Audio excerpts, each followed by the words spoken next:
हम लोग फिर से त्रिकोणमिति के प्रश्नावली 1 से पढ़ते हैं। आपका है क्वेश्चन जो है समकोण त्रिभुज में कोण ए और सी के मान बताना है, जो कि ये आपका समकोण त्रिभुज है।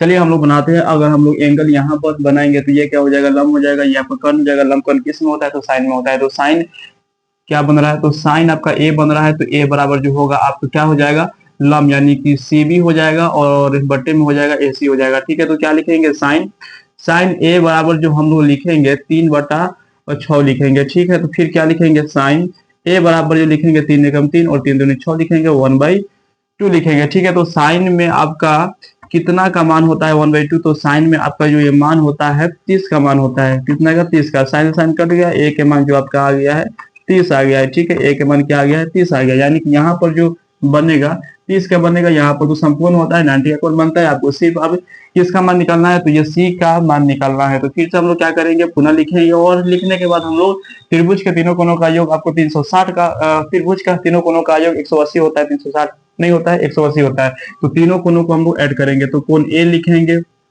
कोण बी लिखेंगे और कोण सी बराबर क्या लिखेंगे, 180 लिखेंगे। कोण ए का मान क्या आया है, तो 30 आया है। कोण बी का मान आपका यहाँ पर कितना होता है, तो 90 होता है, क्योंकि असमकोण बना रहा है। और कोण सी का मान आपको निकालना है, बराबर में क्या हो जाएगा, 180 हो जाएगा।